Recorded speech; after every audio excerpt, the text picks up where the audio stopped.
বাংলাদেশে এমন একটা জেলা আছে যেখানে এশিয়ার বৃহত্তম বটগাছ আছে, এশিয়ার বৃহত্তম কৃষি ফার্ম আছে, সুলতানি আমলের অনেক মসজিদ আছে, আর আছে এমন সব মানুষ যাদের সাথে আপনি একবার কথা বললে তাদের কথা কখনোই ভুলবেন না। সেই জেলাটা হচ্ছে ঝিনাইদহ। আজকের ভিডিওতে আমরা ঝিনাইদহের গল্প বলবো। চলুন শুরু করা যায়।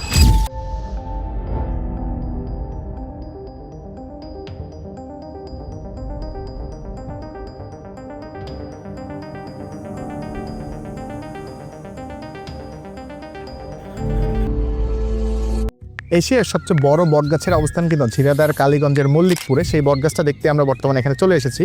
যদিও মূল গাছটা অনেক আগে আসলে মারা গিয়েছে, শাখা পোশাখা চারিদিকে ছড়িয়ে আছে। এই বটগাছটার বয়সই প্রায় কয়েকশো বছরের বেশি, আসলে এক্সাক্ট বয়সকে বলতে পারছিল না। সো দিনের পর দিন বা যুগের পর যুগ ধরে কিন্তু এই বটগাছটা এখানে দাঁড়িয়ে আছে। আপনি যদি ঝিনাইদহ ঘুরতে আসেন তাহলে এই বটগাছটা ঘুরে দেখতে কিন্তু একদমই ভুলবেন না।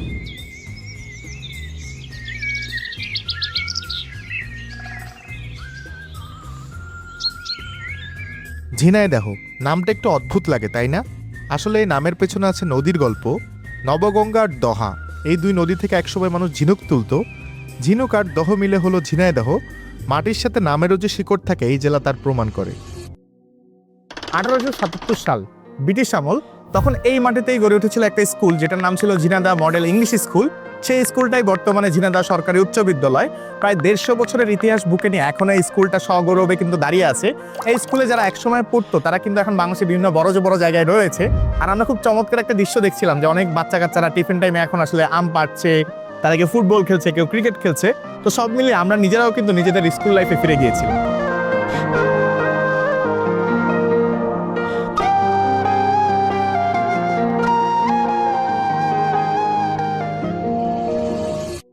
এখন আমরা দাঁড়িয়ে আছি সরকারি কেশবচন্দ্র কলেজ, কেসি কলেজ ঝিনাইদহ। 1960 সালে বাবু কেশবচন্দ্র পাল নিজের জমি আর ভবন দান করে এই কলেজটা গড়েছিলেন। এই কলেজে বর্তমানে প্রায় 14,000-এর বেশি শিক্ষার্থী পড়াশোনা করছে।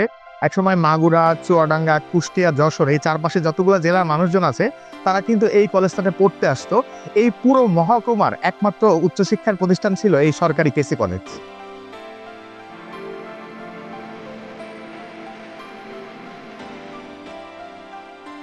বাংলাদেশের অন্যতম সেরা শিক্ষা প্রতিষ্ঠান ঝিনাইদহ ক্যাডেট কলেজের সামনে বর্তমানে আমরা দাঁড়িয়ে আছি।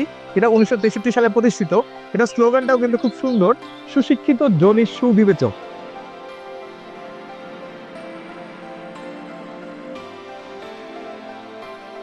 এখন আমরা আছি 1947 সালে প্রতিষ্ঠিত ঝিনাইদহের অন্যতম বিখ্যাত শিক্ষা প্রতিষ্ঠান ঝিনাইদহ সিদ্দিকিয়া কামিল মাদ্রাসার সামনে।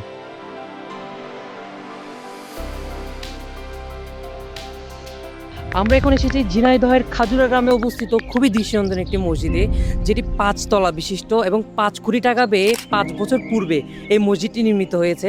মসজিদটির নিচতলায় আছে মহিলাদের নামাজের ব্যবস্থা, দ্বিতীয় তলায় পুরুষদের এবং তার উপরে আছে মাদ্রাসা।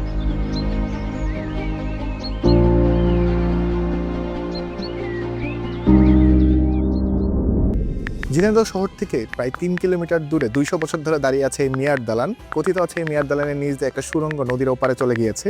মূলত নবগঙ্গা নদীতে বাদ দিয়ে এই মিয়ার দালানটা তৈরি করা হয়।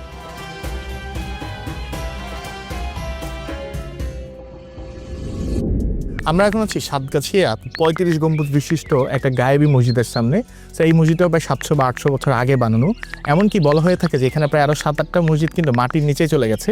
এমনকি আমরা যখন এই মসজিদটাতে এসেছি আমরা দেখেছি এটার একটা অংশ কিন্তু মাটির নিচে প্রায় ডেবে গেছে।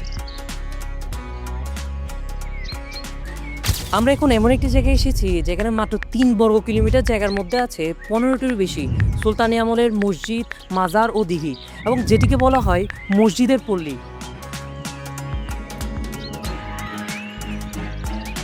আমরা যে মসজিদগুলোতে আজকে যাচ্ছি বা দেখছি প্রত্যেকটাই প্রায় 700 বা 800 বছর আগে বানানো হয়েছে। সো এর মধ্যে 7-8টা মসজিদ নাকি একেবারে মাটির নিচেও চলে গেছে। সো আমরা ভাবছিলাম যে আমাদের দাদা, তার দাদা বা তার দাদা যখন ছিল তখন কিন্তু এই মসজিদগুলো আসলে বানানো হয়েছিল।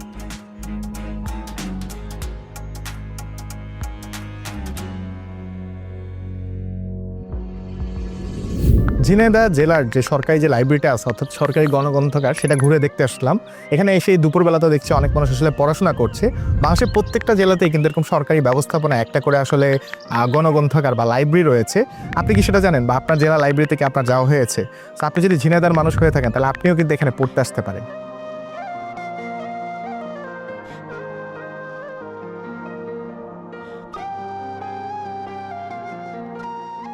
ঝিনাইদহ শুধু একটা জেলা না, ঝিনাইদহ একটা গল্প, যেখানে নদী থেকে নাম হয়, মাটি থেকে ইতিহাস হয়, আর এখানকার মানুষজন তো এক প্রকার অসাধারণ। আপনি যদি ঝিনাইদহর মানুষ হয়ে থাকেন তাহলে আপনার এই জেলাটা নিয়ে গর্ব করা উচিত, আর আপনি যদি ঝিনাইদহর মানুষ না হয়ে থাকেন তাহলে আপনার অবশ্যই এই জেলাটা ঘুরতে আসা উচিত। আমি নিশ্চিত করে বলতে পারি যে আপনি একদমই হতাশ হবেন না।